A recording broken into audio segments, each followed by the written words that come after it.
Comment fonctionnent les services publics du pouvoir central, des provinces et des entités territoriales décentralisées? Mais est-ce que les relations entre elles vont bon train? Et quelle est la loi qui régit le fonctionnement de ce service public de l'État? Et quel est le bien fondé de la décentralisation ici en RDC, Madame, Messieurs? Et ce sont là des questions qui trouveront sûrement des réponses dans cette émission Paramètres.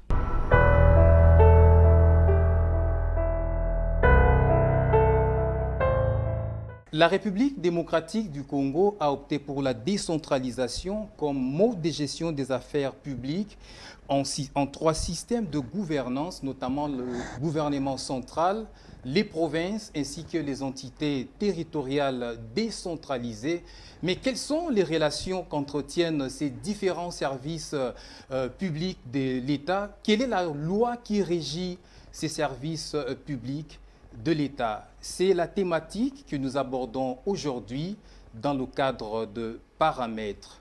Mesdames et messieurs, bonjour à vous et surtout, merci de nous rester fidèles. Alors je m'en vais d'abord saluer ma co-présentatrice Emeline Cambidio. Emeline, bonjour. Bonjour Nico. Vous allez bien? Très très bien. Et vous? Ça va.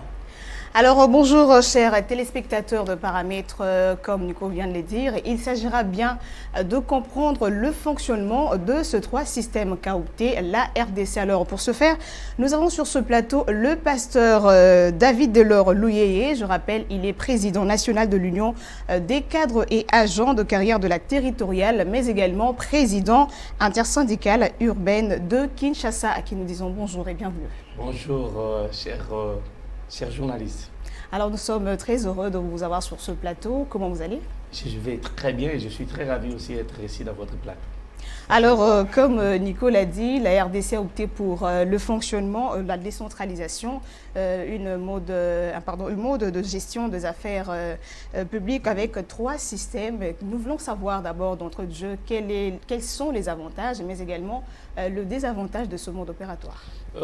Les avantages de ces modes opératoires, de tous ces trois paliers qui organisent le fonctionnement des services publics au niveau de la République démocratique du Congo, et ces avantages sont celui de rassurer et aussi de rapprocher, c'est-à-dire une proximité entre les gouvernants et les gouvernés. C'est-à-dire ça permet à telle sorte que vous puissiez matérialiser la vision que chaque institution peut avoir dans son organe. Alors cependant, c'est des avantages seulement si il arrive à un moment donné que le gouvernant, c'est-à-dire le gouverneur, c'est lui qui dirige, n'a pas beaucoup plus de la maîtrise de ces modes opératoires et ça cause des dysfonctionnements totaux par rapport à l'ambiguïté de certains textes qui nous régissent. Voilà. Alors, on a comme l'impression que de temps en temps, il y a du méli-mélo par rapport à la gestion de ces trois systèmes. Quelles sont les relations? Est-ce que les relations entre ces trois systèmes vont bon train?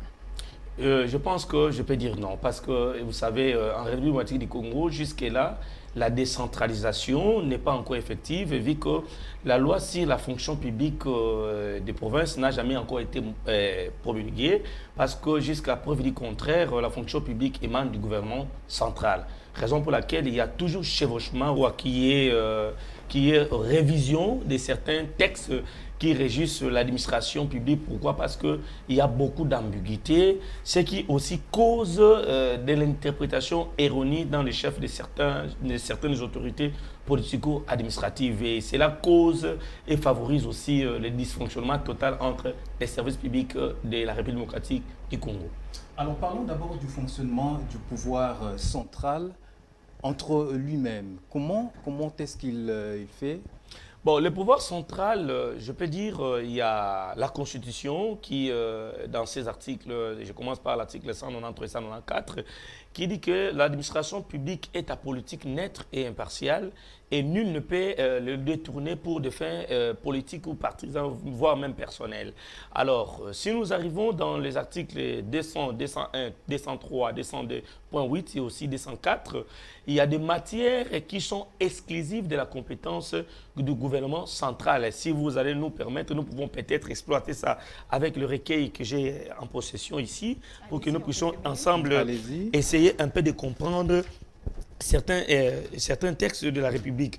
Parce que vous savez, chers camarades, nous ne pouvons pas dire des choses comme ça d'une manière méli-mélo, mais nous devons nous référer aux lois qui régissent l'administration publique. Exactement. Voilà, dans l'article 202, la loi dit ceci: sans préjudice des autres dispositions de la présente Constitution, les matières suivantes sont de la compétence exclusive du gouvernement central. Et on a énuméré ces matières. Nous avons les affaires étrangères, nous avons la réglementation du commerce extérieur, nous avons la nationalité, les statuts, la police des étrangers, l'extradition, la sécurité extérieure, la défense nationale, la police nationale et pour ne citer que ceux-là. Alors, toutes ces matières, ce n'est que le gouvernement central qui ne peut délibérer en cette matière. Et notre gouvernement central ne peut le délibérer que s'il y a une proposition ou un projet de loi qu'ils ont soumise au niveau de l'Assemblée nationale et pour que demain, après-demain, que celle-là puisse l'envoyer au niveau de la Cour constitutionnelle pour conformité par rapport à la Constitution, mais également aussi l'envoyer au président de la République pour promulgation. C'est-à-dire ces matières-là, ce n'est que les gouvernements centraux qui ne doivent que délibérer à cette matière. Malheureusement, cela n'est pas compris dans le chef de certaines autorités qui nous dirigent parce qu'il y a toujours chevauchement, il y a toujours conflit de compétences par rapport à cette matière. Parce que les mêmes matières qui sont reconnues au niveau du gouvernement central, et il y a aussi la concurrence, c'est-à-dire des matières concurrentes entre le gouvernement central et la province. Mais également, il y a certaines limites qu'on doit donner aux gouvernements provinciaux pour qu'ils ne puissent pas s'ingérer dans les affaires de l'État de ce qui concerne les services déconcentrés. Mais est-ce qu'il y a des matières qui relèvent également exclusivement des provinces, mais qui ne relèvent pas de la compétence du pouvoir central? Toutes les matières relèvent du gouvernement central, mais le gouvernement central délègue son pouvoir au niveau de la province. Mais toutefois, il a encore accordé à la province le droit de délibérer sans pourtant demander avis du gouvernement central, de délibérer sur certaines matières que le gouvernement central lui a données pour délégation. Et là, nous sommes dans le cadre de l'autonomie de la gestion. L'autonomie de la gestion financière, économique et mais également des ressources humaines. Alors, on va revenir avec plus de détails. Quelle est la loi qui régit le fonctionnement de services publics du pouvoir central? Et nous avons, ça ne régit pas nécessairement les services du pouvoir central, mais également tous les services au niveau des provinces et des entités. Oui, donc nous avons la loi numéro 16/001 fixant l'organisation et fonctionnement des services publics du pouvoir central, des provinces et des entités territoriales décentralisées qui demeurent encore en vigueur. Voilà. Alors, nous allons revenir sur le chevauchement puisque vous en avez évoqué. Alors, lorsqu'il y a ces chevauchements, ces conflits des compétences, quelle serait la conséquence sur la gestion par exemple, sur la gestion du pouvoir central ou encore des provinces? La conséquence est néfaste. Cette conséquence n'est que le dysfonctionnement total des services publics de l'État. Raison pour laquelle je peux vous donner un exemple très pragmatique et avéreux. Vous allez voir que la ville de Kinshasa, ça fait plus de 20 ans que la ville de Kinshasa n'a jamais fait son rapport au gouvernement central. Pourquoi? Parce qu'il y a déjà dysfonctionnement. Il y a certains ministres provinciaux qui se mixent dans les affaires qui ne les concernent pas, qui ne reviennent pas des droits par rapport à la loi que je viens de citer. Parce que cette loi, au niveau de ces articles 28, 30 et 31, dit que tous les agents qui sont mis à la disposition du gouverneur, ils sont dirigés par les hauts fonctionnaires qui ont les grades du directeur de l'administration publique. Mais malheureusement, cela n'est pas compris. Vous allez trouver que certains ministres provinciaux ont toujours tendance à affecter les agents, c'est-à-dire des agents déconcentrés, parce que les agents qui sont du gouvernement central, on les appelle les agents déconcentrés. Donc, il y a une différence entre un agent déconcentré, un agent décentralisé et un agent urbain. Voilà. Mais établissez quand même cette différence-là. Elle est quand même détail, elle est importante pour que les téléspectateurs qui nous suivent puissent s'imprégner de ces différents concepts. L'agent déconcentré, c'est les techniciens du gouvernement central mis à la disposition de la province. C'est-à-dire un agent recruté par le gouvernement central, affecté par le gouvernement central, et il représente le gouvernement central au niveau de province. Et cet agent-là porte le numéro matricule du gouvernement central. C'est-à-dire c'est le gouvernement central qui l'a affecté au niveau de la province pour qu'il puisse accompagner les gouvernements provinciaux sur certains actes que le gouvernement central peut prendre au niveau de la province. Et cet agent déconcentré est l'œil, c'est un technicien que le gouvernement central a envoyé au niveau de la province. Alors un agent décentralisé, c'est celui dont le gouvernement provincial, par le biais des entités territoriales décentralisées, a recruté, c'est-à-dire un agent recruté par la commune, normalement parce que nous devons avoir une fonction publique provinciale, une fonction publique locale, c'est-à-dire la fonction publique de la commune. Ce qui n'existe pas. Ce qui n'existe pas jusqu'à présent, parce qu'un agent qui est recruté par la commune doit être payé par la commune, il doit suivre sa carrière à la commune et être retraité même par la commune. Et un agent recruté par la province, un agent urbain, il doit suivre sa carrière au niveau de la province et c'est la province qui doit lui donner aussi sa retraite. Mais malheureusement, jusqu'à preuve du contraire, aujourd'hui, il y a toujours ces conflits de compétences et cette interprétation et aussi incompréhension erronée de certains textes de la République qui nous régissent. Alors, avant d'aller un peu plus loin, j'aimerais vous poser cette question. Quelle lecture faites-vous globalement de l'administration publique en République démocratique du Congo, sur le plan évidemment de son fonctionnement? La lecture que je fais, c'est une lecture malléable. Vous allez voir que l'administration de la RDC, jusqu'à preuve du contraire, n'est pas administration. La RDC n'a pas encore une administration solide. Et notre administration est faible, raison pour laquelle, une fois, d'ailleurs, j'ai évoqué cela dans certaines réunions que nous avons eues avec le gouvernement, c'est-à-dire par le biais de notre vice-premier ministre de l'Intérieur et Sécurité, son Excellence M. Asselo. Nous l'avons dit que, étant donné que le ministre de l'Intérieur, il est, par la préséance, il est la structure qui représente les chefs de l'État parce que c'est lui qui gère la territoriale de la République. C'est-à-dire c'est le ministre de l'Intérieur qui gère les gouverneurs. C'est lui qui gère même les bourgmestres. Tout le monde est géré par lui. Et parce que c'est lui qui dirige les territoires nationaux, parce qu'il gère la sécurité du pays. Et raison pour laquelle nous avons évoqué ce fait pour lui dire que l'administration de la République est vraiment dans un dysfonctionnement total dont nous souhaitons à votre autorité de pouvoir s'impliquer pour que cette administration puisse être réactivée. Voilà un peu notre problème au niveau de la province. Alors, quelles sont les faiblesses que vous avez, ou les failles que vous avez constatées de la gestion de l'administration publique congolaise? Et la non-collaboration. Il y a non-collaboration parce que tout est politisé maintenant. C'est-à-dire qu'on ne laisse plus les véritables administratifs jouer leur rôle régalien, comme le dit la loi, mais ils s'y mixent dans ces affaires. Donc le conflit des compétences revient encore dans ces mêmes cadres. C'est-à-dire ça ne les revient pas, même, bon, le ministre s'y mixe dans cela et les véritables administratifs sont effacés de leur gestion quotidienne. Voilà. Alors, de votre lecture, pasteur, découlent plusieurs questions. Qui doit faire quoi, quand et où exactement? Et cela me renvoie à la loi organique numéro 16/01 et fixant l'organisation des services publics de l'État au niveau des provinces et du gouvernement central. Vous savez, aujourd'hui, nous avons des secrétaires généraux. Et les secrétaires généraux, c'est eux le patron de l'administration et c'est eux qui gèrent la ressource humaine de leur ministère quotidien. Malheureusement, au niveau des provinces, nous avons ce que nous avons appelé le directeur de province, qu'on a appelé à l'époque d'Isaïe des directeurs des régions, qui date de 1957. Ces directeurs des régions, à l'époque, on les appelait des secrétaires provinciaux. À l'époque de 1957, on n'avait que 6 provinces. Et dans ces 6 provinces, on avait des secrétaires provinciaux. Et avec un gouverneur général qui dirigeait la République démocratique du Congo. Et ce gouverneur général qui était politique a travaillé avec les 6 secrétaires provinciaux qui étaient après appelés directeurs des provinces ou directeurs des régions, qui aujourd'hui existent encore parce qu'ils sont là en fonction.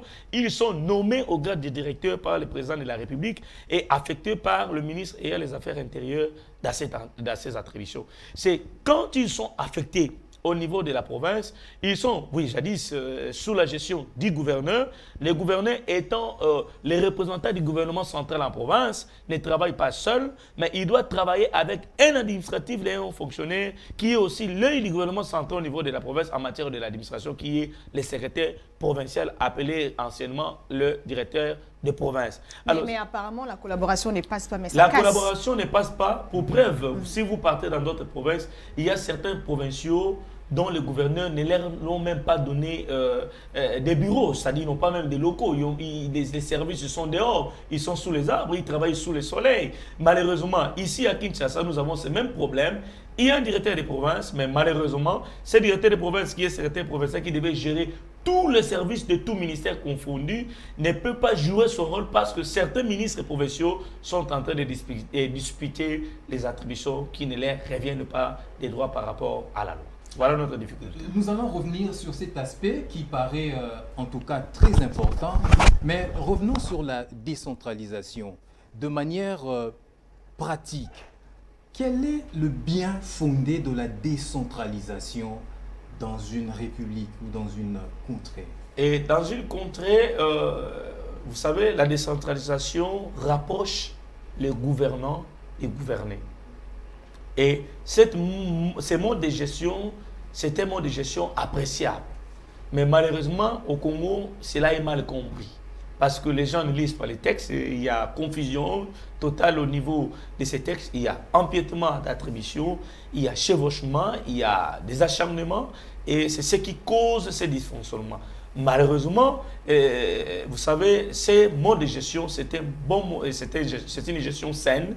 Pour que cela soit une gestion saine, il faut que les gouvernements de la République démocratique du Congo, par le biais du président de la République qui organise souvent les conférences des gouverneurs 2 fois l'an par rapport à la loi, doit normalement associer les représentants de toutes les structures, même administratives, pour permettre à ce qu'il y ait une collaboration saine entre ces institutions.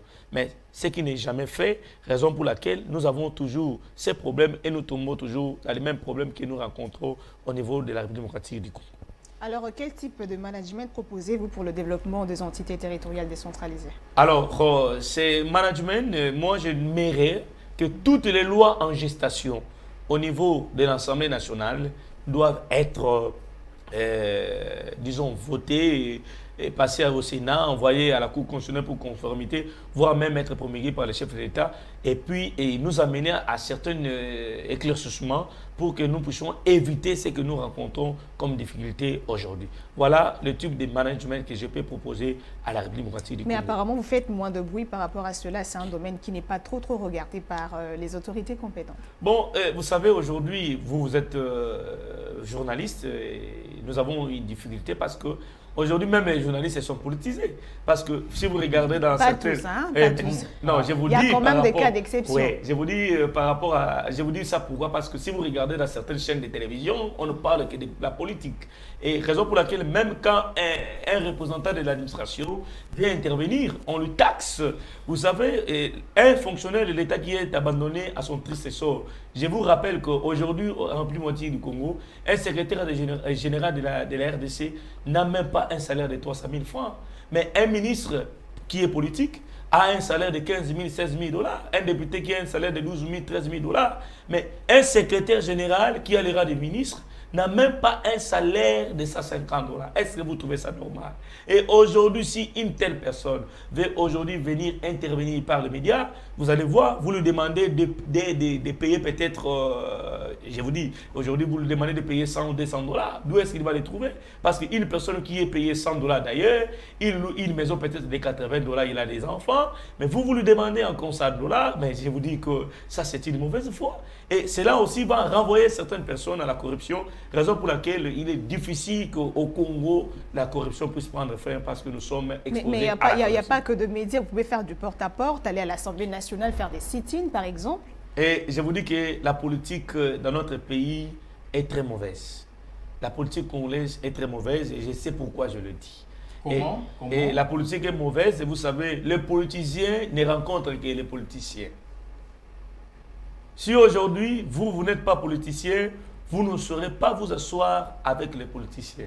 Il faut devenir politicien pour être avec les politiciens, raison pour laquelle vous allez voir aujourd'hui, même les vendeurs de Chikwang postulent comme député national pour que demain qu'ils puissent avoir beaucoup d'argent afin d'avoir des influences et d'avoir beaucoup plus d'entrées chez les politiciens. Mais pas forcément, vous, fonctionnaire de l'État, agent de la territoriale, que vous êtes président. Alors, deux fois, les constats que nous faisons, c'est que vous restez en marge. Vous restez très silencieux et vous restez en marge, alors que vous devriez normalement aussi vous imposer. Nous imposer, oui, vous voulez dire, parce que nous sommes représentants des fonctionnaires.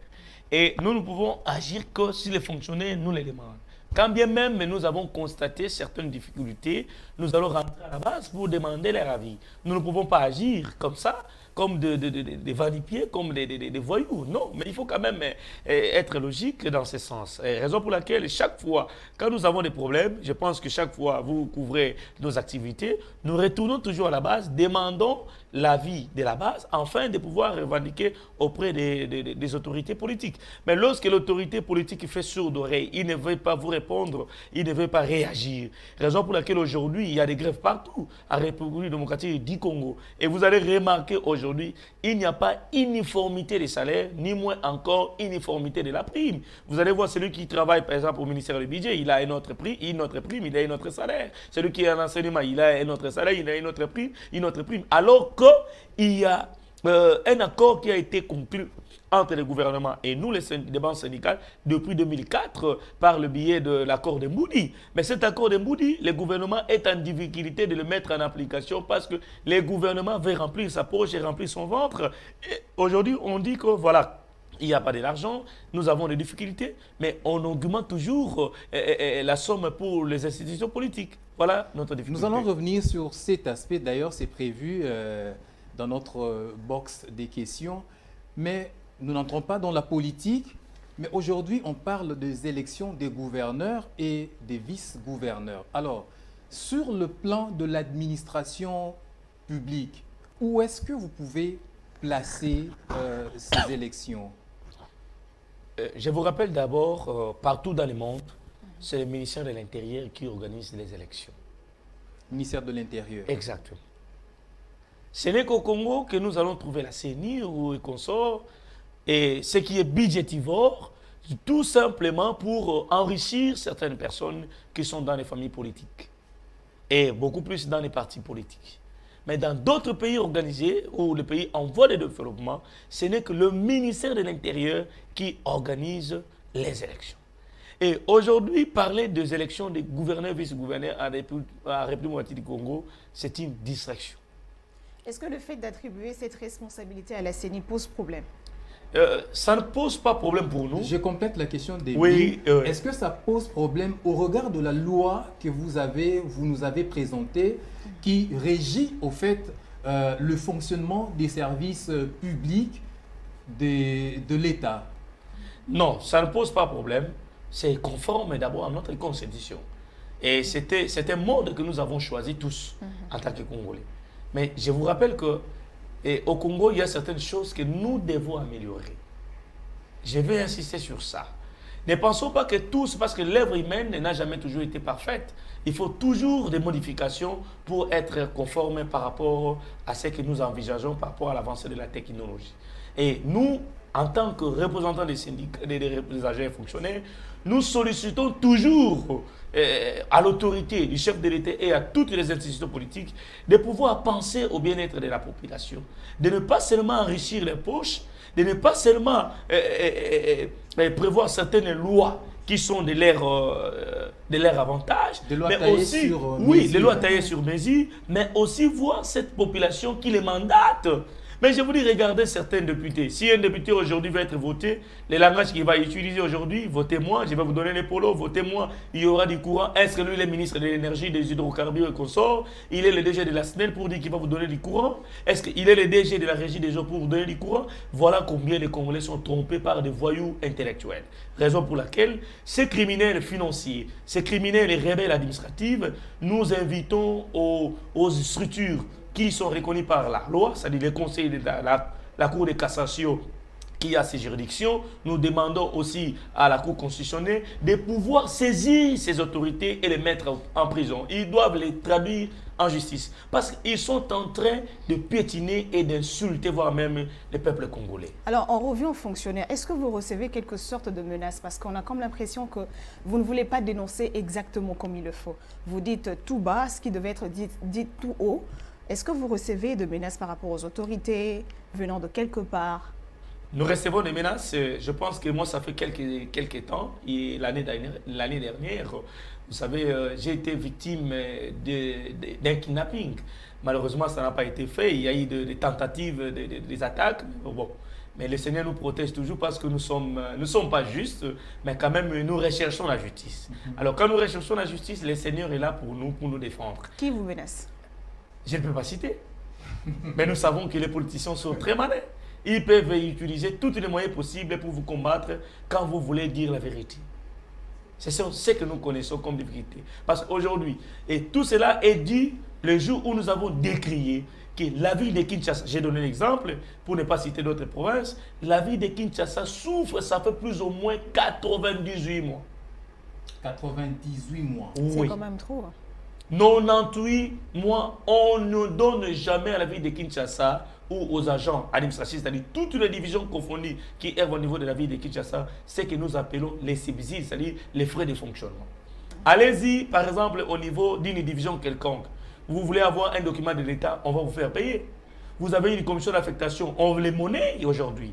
Vous avez besoin d'une commission, on vous demande $10, $20. Vous avez besoin d'une carte de service de l'État, on vous demande $10, on vous demande 5 000, on vous demande 10 000. Tout ça parce que l'État ne sait pas gérer les ressources du pays. Donc, dans notre pays, il y a l'absence de l'État. Alors, on se demande où sont passés les anciens directeurs de province? Les anciens directeurs des provinces sont là. Tout simplement abandonnés à... Quasi inexistant. Ils sont là. Ils existent juste sur papier, mais sur le terrain, Mais je vous dis, personne. les problèmes, c'est quoi? Allez poser cette question au vice-premier ministre de l'Intérieur, Daniel Asselo. Parce que c'est lui qui les a affectés. Après que ces derniers soient nommés par le président de la République. Mais on a comme Après- l'impression qu'il y a quelques couacs dans sa gestion parce que quand il y a une question, vous revenez toujours au ministre de l'Intérieur. Exactement. Parce que c'est lui le patron de la territoriale. C'est lui qui gère la territoriale. Imaginez-vous aujourd'hui, nous sommes syndicalistes. Si je vous demande aujourd'hui de venir dans mon bureau et que je sors certaines lettres qui sont restées lettres mortes, mais je vous dis que dans notre pays, nous ne pouvons même pas parler de l'administration. Vous écrivez une lettre aujourd'hui, par exemple, nous sommes le 13 avril 2022, on vous répond le 21 avril 2025 et vous trouvez ça normal? Ça, c'est quel genre d'administration? Imaginez-vous, il n'y a pas longtemps, nous avons, je ne vais pas citer ces autorités ou ces services, lorsqu'on a kidnappé ma soeur l'année dernière, au mois de novembre, nous avons écrit au service de sécurité habilité. Au mois de novembre, nous avons écrit et la réponse nous arrive au mois de mars de cette année. Entre-temps, la sœur a été déjà retrouvée par notre démarche que nous avons effectuée. Elle est retrouvée et saine et sauve. Mais les services qui devaient s'investiguer pour trouver des solutions nous répondent aujourd'hui. Il nous écrit que nous avons accusé réception de votre correspondance, ainsi de suite. Est-ce que vous trouvez ça normal? Mais je vous dis qu'au Congo, on ne voit que l'argent. Alors profitez-en pour établir le bilan parce que le gouvernement Warriors venait d'avoir une année depuis qu'ils ont été nommés. Du côté de l'intérieur, quel est votre bilan? Le bilan est négatif. Comment? Je vous dis que le bilan est négatif. Expliquez-vous. Je ne vais pas vouloir beaucoup entrer en détail, mais je vous rappelle, le bilan du gouvernement est négatif. Le gouvernement des Warriors. Je parle bien, je ne veux même pas toucher à cela. Mais je ne veux pas seulement que vous puissiez me prêter des intentions.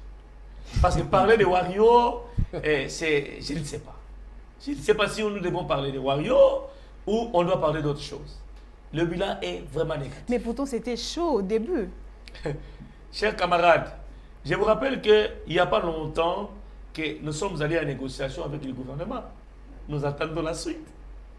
Vous pouvez vous imaginer, vous venez négocier pour le problème des agents et fonctionnaires, qu'on demande à ce qu'on puisse majorer le salaire des agents Et pour le huissier, on demande à ce qu'on puisse ajouter un $200. C'est-à-dire, pas ajouter, mais ramener un salaire de $95 pour que le huissier touche aujourd'hui, qu'on les ramène à $200. Mais aujourd'hui, le gouvernement vous dit, il n'y a pas d'argent. Mais le même gouvernement invite, vous connaissez, Jean-Claude Van Damme qui quitte son pays pour venir ici pour faire quoi? À qui on attribue un... Et vous savez combien est-ce que le gouvernement a dépensé pour son arrivée ici? Mais on dit qu'il n'y a pas d'argent. Et on ajoute aux fonctionnaires que 50 000 francs congolais, qui aujourd'hui, des gouvernements veulent même encore vous appeler pour vous dire que non, nous sommes incapables de le faire. Nous voulons essayer un peu de discuter pour voir si nous pouvons réduire pour ajouter quand même 30 000. Mais c'est dommage, chers camarades. C'est dommage. Nous sommes dans quel état? Nous sommes dans quel pays? Mais je vous dis que si vous venez travailler à la fonction publique, vous allez vous en manquer.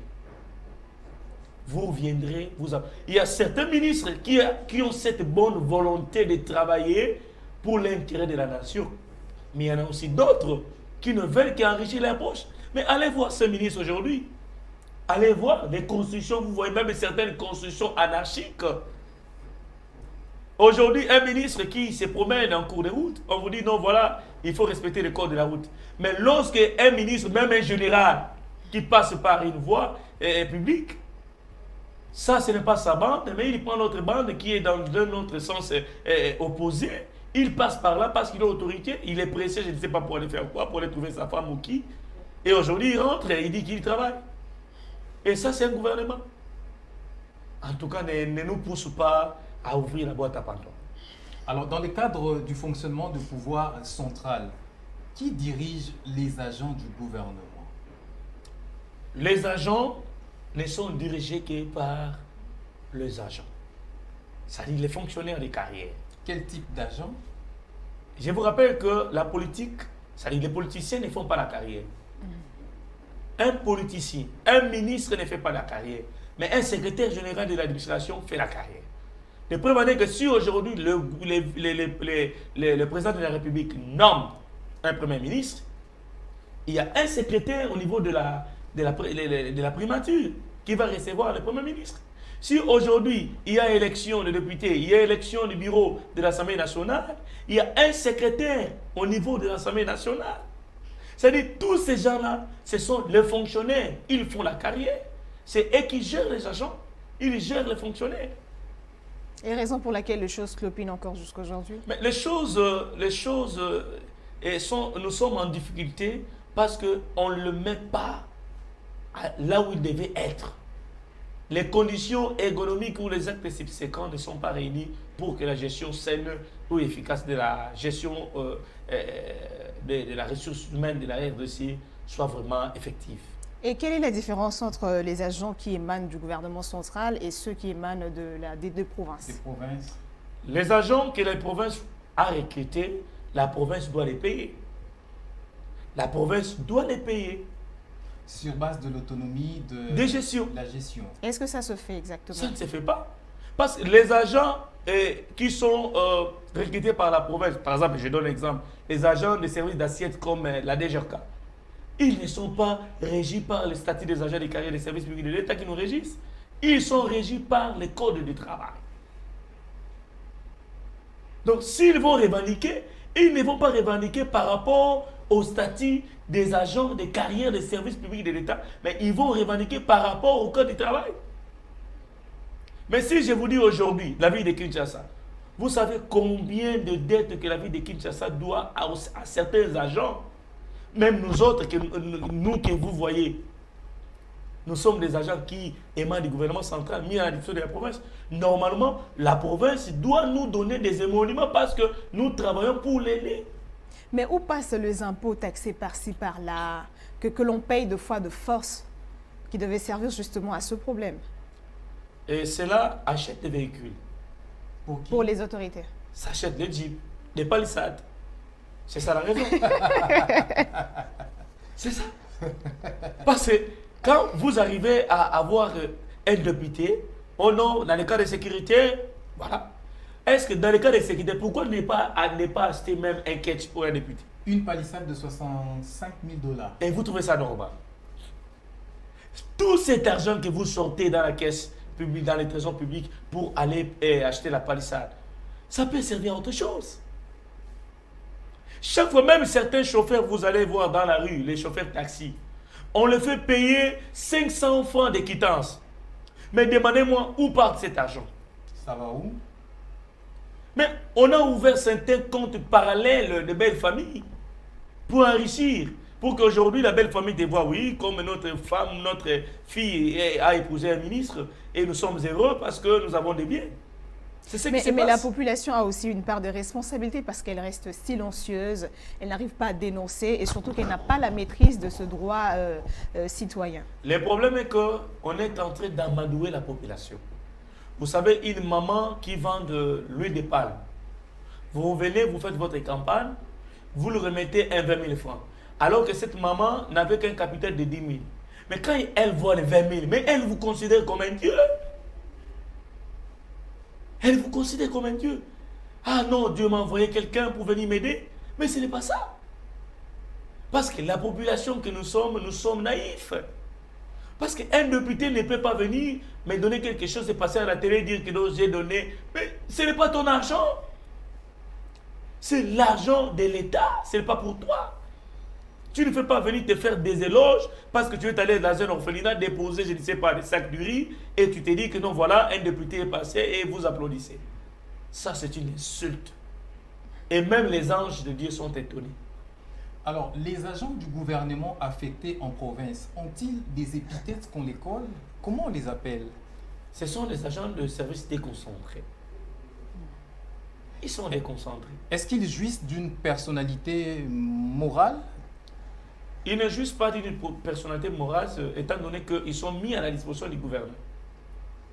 C'est le gouverneur, en tant qu'autorité provinciale, la première autorité provinciale de la province, qui doit savoir répartir les tâches aussi. Et l'Assemblée provinciale, conformément à la Constitution de notre pays, à ses articles 196, qui dit que l'Assemblée provinciale doit délibérer dans les domaines réservés à la province.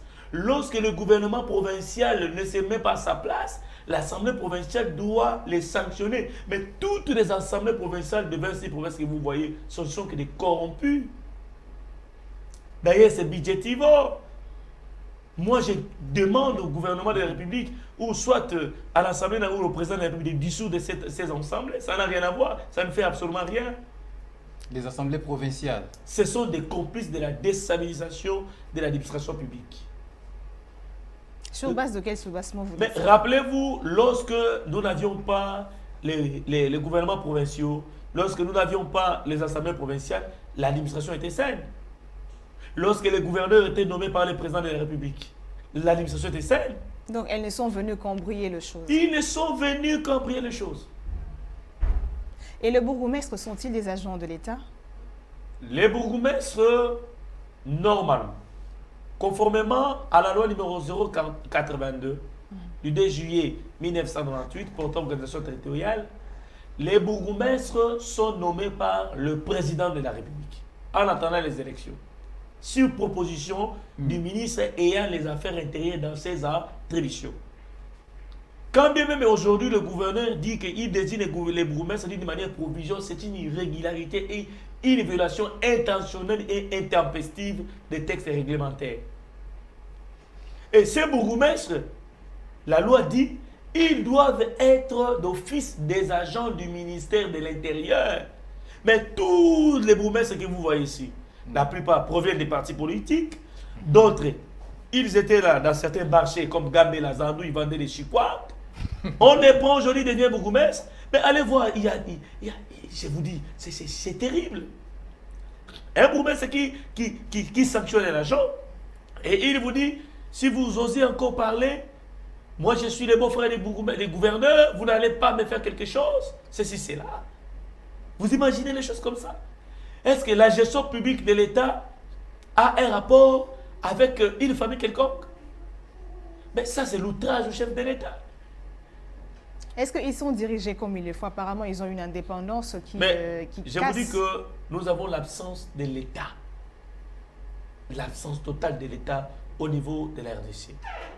À tous les niveaux. il y a permutation. On peut prendre même une nouvelle idée, on le nomme chef de quartier. Un agent qui a le numéro matricule, on le met de côté. Et vous trouvez ça normal? Alors nous chutons déjà parce qu'il nous reste très peu de temps. Parlons de la territoriale. Vous êtes le président syndical.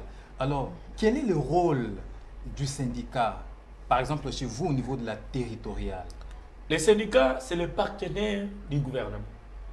Et les syndicats représentent leurs agents. Même les entreprises privées, les syndicats sont là pour défendre les intérêts des travailleurs. Mais nous sommes étouffés.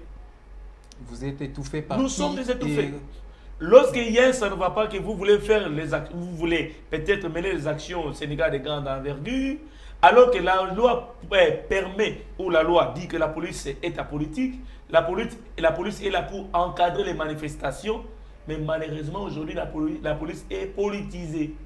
Mais certains d'entre vous sont colorés par une obédience politique, se penchent du côté de l'autorité à la place de défendre les Voilà. agents. Il n'y a pas d'obédience politique chez les syndicalistes.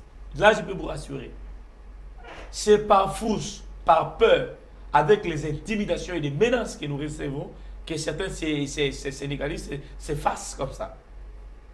Il y a d'autres même qui sont empoisonnés, d'autres qui sont même assassinés. Quand vous voulez parler comme ça, on vous envoie des policiers, ils vous arrêtent.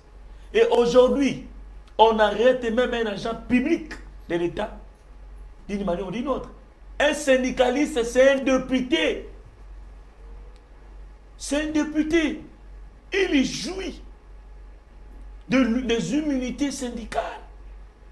On ne peut pas l'arrêter comme un vulgaire homme. On le prend, on le met dans le cachot. Mais est-ce que vous revendiquez comme il le faut? Nous les revendiquons par rapport à la loi. Lorsqu'il y a un ça ne va pas, vous écrivez à l'autorité. L'autorité reste silencieuse. Vous organisez vos sit-ins. On vous envoie des policiers pour vous disperser. Ça, c'est le gouvernement. Ça, c'est la République. Alors, où en êtes-vous aujourd'hui avec les différentes revendications que vous étiez en train de mener à l'endroit de l'autorité, le VPM de l'intérieur notamment? Je vous dis que nous n'avons pas un gouvernement sérieux. Nous n'avons pas un gouvernement sérieux. Est-ce que vous avez persévéré? Nous persévérons. Nous écrivons. Nous nous manifestons. Nous n'avons pas un gouvernement sérieux dans ce pays. Surtout quand vous écrivez, ça ne sert à rien. Pour le gouvernement, il faut faire les actions. Comme le gouvernement n'aime pas être sali, il vous invite.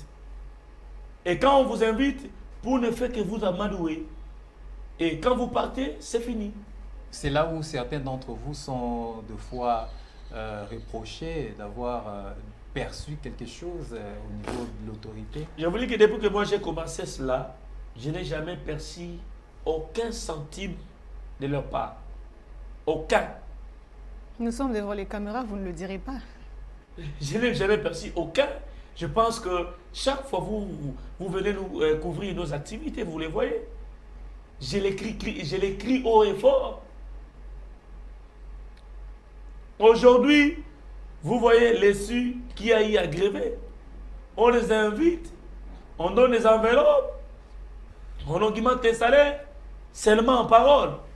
Mais quand vous allez partir, demain après-demain, ce qu'ils vous ont promis, ils ne réalisent pas. Même les diables, quand ils vous promettent, ils réalisent. Quand le diable vous dit que je vais tuer, il tue. Pourquoi cet exemple? Je donne l'exemple. Donc, dans ce cas, vous préférez être dirigé par le diable parce que lui, quand il promet, au moins, il le réalise. C'est mieux que les diables dirigent les Congo parce que les chrétiens, aujourd'hui, vous allez les voir. Non, excusez-moi, camarade. De l'autre côté, on a refusé que le diable dirige le Congo. Mais vous allez les voir. Vous allez les voir. Mais je vous dis que vous allez les voir dimanche en train de chanter Alléluia. Mais leur cœur est éloigné de Dieu. Ils sont plus que les diables. Certains actes qu'ils posent, même les diables est étonné. Il dit, mais qu'est-ce qui se passe? Alors, Pasteur David, c'est déjà la fin. Un mot par rapport à tout ce qui vient de se dire ici. Adressez-vous au gouvernement, mais également à la population qui se laisse amadouer et surtout les fonctionnaires. Je demande au gouvernement de chercher un partenariat franc avec les syndicats. Le gouvernement doit collaborer avec nous. Les gouvernements, chaque fois qu'il y a un problème, ils doivent nous considérer. Nous ne sommes pas leurs ennemis. Nous ne sommes pas leurs adversaires. Mais également, j'invite à toute cette population, à ces fonctionnaires, que ce soit de la police, que ce soit de l'armée, vous avez vos porte-paroles. Ce n'est pas dit, si vous êtes policier, vous êtes roulage, vous êtes, je ne sais pas, un militaire, que vous ne pouvez pas revendiquer vos droits lorsqu'il y a ça ne va pas. Vous en avez les droits parce que la Constitution et les lois et autres instruments juridiques vous les garantissent. Je vous invite, chaque fois qu'il y a un problème, voyez vos représentants que nous sommes, les syndicats, posez les problèmes et nous irons voir le gouvernement pour trancher ces problèmes afin qu'il y ait la paix sociale au sein de l'administration publique de la République du Congo. Voilà, Madame, Messieurs, c'en est fini. Cette émission a été consacrée au fonctionnement du gouvernement central, des provinces, mais également des entités territoriales décentralisées. Nous avons eu comme invité le pasteur David Delors Louyeye. Je rappelle, il est président national de l'Union de cadres et agents de carrière de la territoriale et président intersyndicale urbaine de Kinshasa. Nous vous disons merci d'avoir répondu à nos questions. C'est moi qui dois vous remercier pour cet accueil chaleureux que vous m'avez réservé. Et merci à toi également, Nico. Merci, Emeline Kavidio. On se retrouve au prochain numéro.